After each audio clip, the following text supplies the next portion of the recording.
and welcome to Breaking Down Breaking Bad, my review of the latest episode of the amazing TV show Breaking Bad. And no, if you can see it, it's not a Rice Krispie stuck to my face, it's actually a zit on my lip, which actually has swollen it slightly, so I feel like I've been to the dentist. But I'm equally as traumatized by what happened on Breaking Bad last night. It was absolutely amazing. So this is going to be a review for the episode Blood Money, which again aired last night, and it was the start of the final 8 episodes of the series, and that's it. The show's done. So it's really exciting, kind of scary at the same time as well, because it's such an amazing show, and not scary but sad, I guess I should have said, sorry, because yeah, it's going to be an end to an amazing show and an amazing run. And from what we saw on the latest episode, it's only going to get better. I mean, I really don't know where they're going with this, and of course this review is going to be spoilers, so if you haven't seen it, go check it out first. The episode opens with the cold open before the credits, and it is Walt just when he's 52. It could be just after his 52nd birthday, it could still be on his 52nd birthday, I'm not quite sure, but we saw this in the first cold open of episode 1 of season 5, where he had hair grown back, he had a full beard, and he was kind of celebrating his 52nd birthday in a diner in Denny's, and then he kind of picked up this assault rifle from the boot of a car. So he's in the same clothes, same kind of look, the hair, the beard, and he turns up at his old house, and the White House is completely derelict. It's abandoned, it's overgrown. There are kids in the backyard skateboarding through the empty pool, and Walt kind of sneaks his way through the gates. It's been it's been barricaded off, and he goes inside, and it's quite a long scene for something where not much happens, and you just see this house in a complete state of it's a state. It's in a complete state of being a state, and there's Heisenberg spray painting across the wall of the living room. A really eerie shot of Walt just standing in front of that, and the music is great. And he goes into the bedroom, and he unscrews the plug fixture and takes out the little package of ricin, the poison which he hid there earlier on in the show's run. And that's where you kind of feel like, oh wow, I know what that is, if you know what I mean. Like the first cold open of season 5, where we see him with his hair and the beard, and we're like, what the hell's going on here? There was no clue, absolutely no clue, except for the fact that it was on his 52nd birthday, 2 years after the pilot of the show, and likely a year after the events of what we've already seen. That was the only thing we knew. Now we know that he is taking the ricin for some reason. Is he taking it because that's like a piece of evidence towards him? Although, considering the state of the house and Heisenberg and stuff like that, maybe he's just taking it to kill someone. Who knows? And it just opens up a lot of questions, and also makes you feel a little bit more involved. And it's kind of a tangible kind of moment, because you know what that ricin is, and it links it back to the rest of the show. And he leaves the house, and then his neighbour's there, Carol, and she drops her shopping, and he's like, hello Carol. Kind of a funny moment, but also again shows you that the sight of him from Carol the neighbour is a shock, and she's quite shocked to see his appearance. Anyway, so a lot kind of said in a small scene where it seems as if not much happens. The credits, the title, and then we move on, we're back in present, and it picks up right where the last episode left off, with Hank coming out of the bathroom, and there's a long kind of tracking shot to the bathroom door. Fantastic stuff. This just reminds me of how amazing this show is, because it tells a story in such an intense way at times when it's doing the real serious stuff, but it really takes its time. That tracking shot, wasn't that long, but it was longer than you would expect, and they gave it time to breathe, for it to settle in, for Hank to really get to grips with what he's just potentially discovered in the book that Walt left in the bathroom. Now, to go back to the book, I haven't reviewed anything Breaking Bad. It's my first Breaking Bad video, really. I was considering reviewing the whole series before the new episodes aired, but I think I'm going to do it at the end of the run when the complete Blu-ray box set comes out. I'm going to do a huge review of that. So what I would have said at the end of episode 8, where Hank finds the book, Walter White, WW, you got me. and Hank has this look of realization on his face, that holy shit moment.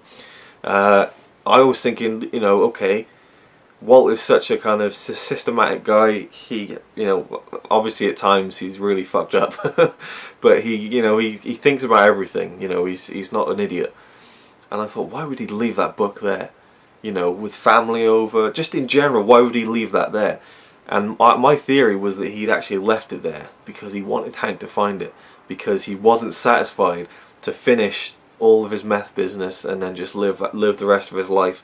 He wanted to be found secretly because he wanted to be recognised for what he'd done, because he's such an egotistical maniac at this point.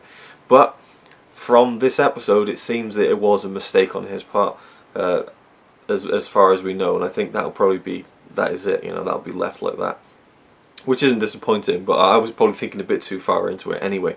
We see Jesse. He is in a kind of state of real guilt, like a crushing guilt, like we perhaps haven't seen Jesse been in before. You know, well, okay, we have with of course his girlfriend in the second season. I've forgotten her name, unfortunately. Sorry. But you know, he's still in a deep sense of guilt, and he goes over to Saul Goodman, and he drops off the $5 million just in these 2 sports bags, and he's like, right, that one's going to go to Kaylee Ehrmantraut, Mike's granddaughter, and that one to the family of the boy who was shot in the episode Dead Freight, which is a very kind of noble thing to do on Jesse's part, but really stupid, because it's going to lead everything back to what's been going on, and it wouldn't fly. You know, 2.5 million just dropping in the laps of someone is not going to go unnoticed. So of course Walt finds out, and he goes over and he talks to Jesse, and there's this real tense scene where Jesse kind of confronts Walt in a subtle way about the demise of Mike, because Jesse says rightly, you know, if you offed all of Mike's guys and Mike was still around, you'd be looking over your shoulder every day of your life, and you're not doing that. So the only logical explanation is that Mike's gone, he's dead. And Walt just completely just digs himself even deeper than he already is, even deeper than the depths of hell that he's already going to, and says unequivocally that Mike is alive and all this kind of stuff, and tries to reassure Jesse, and Jesse's like, okay. He's like, I need you to believe me, and Jesse's like, okay. But he's got that look in his eye like he still doesn't believe him, and it's just an amazing performance by Aaron Paul. We get to see Walt and Skylar at the car wash, and you can see, you know, they're kind of, Walt's kind of being the, you know, the normal guy working at the car wash, and you know, it seems like they're back into a normal way of things, but you can tell Skylar's still got a little bit of a thing there. She's not completely comfortable, I don't think. Lydia turns up, and of course that's not a good thing, and she asks for a car wash. She goes in to see Walt, and Walt just pulls a complete Gus Fring on her, where she's speaking to him about, you know, you need to come back, and he's like, you know, there's no way I'm going to come back. Anything else I can get you, you know, just like Gus Fring would do in Los Pollos Hermanos. And it was just like, it was a really kind of cool thing to see, because I don't know whether it was intentional or not, but I draw from it that he basically offed Fring, and you know, we were all rooting for him to beat Fring, to kill Fring, whatever, to tie that all up at season 4. We wanted Fring to you know, be eliminated from the situation. We were rooting for Walt, at least I was. And when it was all done, you realise that Walt is just like Fring. Maybe not as ruthless, maybe not as sadistic, but in essence, so similar. And there's another similar bit that's later on in the episode. I didn't mention what happened with Hank. Hank comes out of the bathroom at the beginning of the episode, and he goes to, you know, he says, oh, I feel horrible, I gotta go. And there's a brilliant bit where he gets into his car, and Walt just puts his hand on the door. And then he's there with Holly, and he's like, oh, you okay? Oh, you know, feel better. It's just like, oh, a little tense, ooh, you know, what's going to happen? You know, just that little bit where he puts his hand on the door, and it's like, ooh, you know. And then Hank spends most of the episode holed up in his garage. He's not going into work, and he's got all the files back, and he's looking through all the evidence, and he's getting the book. He took the book from Walt's bathroom, and he's like analysing the writing, so the writing in the papers that he had from Gail's notes, you know, to match it and everything. And you know, he's clocked it. He has completely clocked it, and come to the realization that it's been under his nose the entire time. Now Walt, he calls up Saul when he hears about the stuff with Jesse and the money, And then as the call ends, we see that Walt is getting treatment, he's getting chemotherapy, the cancer has come back. It was just dropped in your lap, like that was it, you know, there was no build up to it, it was just kind of in the scene, and then there it was. Okay. And now Walt's feeling a bit sick, and you know, he's oh, how's Hank and all this, and then he feels a bit sick, goes into the toilet, and he's throwing up. And here's another similarity with Fring. He takes out a towel and he neatly places it on the floor in front of him, and then, you know, throws up into the toilet. Again, might have just been a coincidence, but to me it was a mirror image of what Fring was doing. Obviously he wasn't making himself throw up, but you know, just the attention to detail, you know. And then of course Walt looks up and he realizes that the book is gone. And then we see that he's been looking all night for the book, and then he's kind of thinking things over. Then he asks about Hank again, and Skylar tells him that he hasn't been in work all week. So something strange is going on. And we see Jesse, he's kind of just really distraught. He's got the money back, he's not giving it away and stuff. He's realised it's a stupid idea. There's a great scene where this hobo, this bum, comes up to him and asks him for some spare change, and Jesse calls him over and gives him a big wad of cash. And it was just kind of a moving moment to me. And then we just see Jesse driving through a neighbourhood, just tossing money into houses, the gardens, and everything. And he's just so upset. And it was a powerful moment, but it also made me kind of wish like I was on Jesse's money throwing route. You know, I wouldn't mind a big wad of cash from Jesse Pinkman. Blood money, even though it was. And then finally, the final scene of the episode. Like, oh my god. Before I get to that, there's this great scene in the middle where Jesse's hanging out with Skinny Pete and Badger, and you can tell Jesse's just not into it whatsoever, but they're like eating pizza and they're stoned and whatever. And Badger gives this amazing story that he's like, yo, I've been thinking about this Star Trek script that I've got. And he's like, yeah, really? He's like, yeah, I haven't written it yet, but it's all in my head. And he just tells this 2-minute Star Trek story about all the characters of the original Star Trek series having a pie eating contest. And it's so funny, and I love Badger, I love Skinny Pete, and it was just such a funny moment. One of the funniest moments of the whole series for me. And already, there's an animated version of that scene. I'll put a link to it in the description below. You gotta check it out. I don't know how it was done so quickly. I know the episode was screened a few weeks ago for the critics and so on. But again, I don't know how it was put together so quickly. You know, I don't know who did it either, but great job. Really funny. So go check that out. And then the final scene. Hank is in the garage, and he's just, you know, he's speaking to 2 of his colleagues, and then Walt pulls up, and he quickly, you know, oh no, before that, when Walt is looking for the book, he goes outside and he checks his car, and there is a tracking device on it, and that's when the camera pans back, and you're like, oh shit. So then Walt turns up, and he knows that maybe Hank is tracking him, and of course he's got the Jesse's earlier on in the episode. And Hank quickly pulls all his files away and puts them in a box, and Walt comes up and says, oh, hey, how you doing? And Hank's like, you know, he's trying to keep a brave face, but he's still seeming off, and he's like, oh, okay, you know, I'm over the worst of it and stuff. It's a real tense moment, and then, you know, Walt's like, okay, well, I gotta go anyway, and he walks off, and then he stops. And then he turns around, he turns his head, and it just gives me chills just thinking about it, and he just says, you know, Hank, there's one thing I wanted to ask you, and he pulls out the tracking device. He's like, I had found this in my car. And in an instant, he turns from the Walter White, the kind of, you know, facade that he was pulling with Hank, you know, oh, how you doing and all that. Not that it was a facade, you know, but, you know, still, it's almost like he's almost like he's living 2 characters now. He's living Walter White and he's living Heisenberg, and that moment he switched into Heisenberg, and he turns around and he's just completely kind of like, this is kind of like the one that we put on Gus Spring's car, wasn't it, to track him? Wasn't it, me and you? He's like, you wouldn't happen to know anything about this, would you? And it's like, oh my god. And then Hank just pulls this thing up and he just clicks a button and the garage door starts to close. I thought the episode was going to end there, and I was like, oh my god. And Walt said, what are you doing? He looks slightly unsure of himself. Hank just punches him in the face, rams him up against the door, and he's like, it was you all along. And he's like, you know, you pulled me into traffic to stop getting to that laundry. You know, you were the one who phoned up the hospital to say Marie was there and all this. You son of a bitch and all this.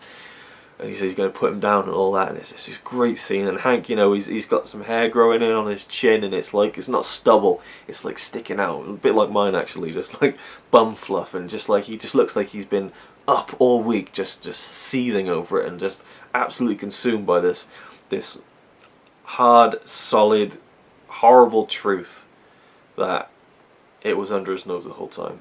and he's just unloading, and that the intensity in Dean Norris's eyes, the actor, is just incredible. And I think that, you know, his performance in this episode is award-winning, in my opinion. And I think we've seen a lot of that in other episodes in the season, but this is the one where it really just took off, and he could fully grasp onto something real juicy, and it was just incredible. And Bryan Cranston was amazing, as always, as Walter White, as Heisenberg in this moment, and he was again brilliant. But for me, Dean Norris stole the show here with his intensity. It was just fantastic. And then Walt's like, you know, you can't bring this up for the sake of our families. And then he's kind of saying, you know, who's going to believe, you know, that just a guy with cancer, a dying man who runs a car wash with his hand up, swearing to God that, you know, who's going to, you know, what's the point, I think he said. And he tries to almost make Hank sympathise with him. He's like, the cancer's, I've got cancer again. And then just brilliantly, Hank just says, good. He's like, you rot, you son of a bitch. Oh my god, this is so awesome. Just an amazing scene. One of my favourite scenes of the whole series so far. And I just couldn't believe they jumped off the deep end with a Hank Walt confrontation right off the bat. Such a great move, because it makes you think, what the hell is happening next? I would have thought this would be episode 6 or 5, and then it would lead to some big showdown. I don't know, but just the fact that it happened in the first episode was fantastic. And I guess, considering how episode 8 finished, it really had to be that, you know. There's no way Hank would have kept it at bay for that long. He had to kind of have that moment. But it was really Walt turning around and confronting him that brought that out.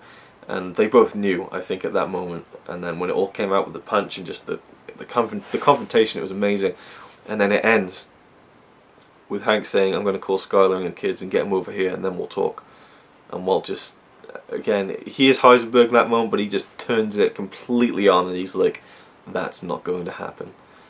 And then Hank's just like almost bewildered, and he's just like, I don't know you, I don't know you, I don't know who you are. And then the classic, it's going to be a classic line from Walter White, from Heisenberg. He says, let me just try to remember, I'll paraphrase it, but he says, if you don't know who I am, you know, if you don't know who I am, then I suggest the best course of action would be to tread lightly. And that look on his face and on Hank's face, and then boom, wide shot, slowly panning out, credits.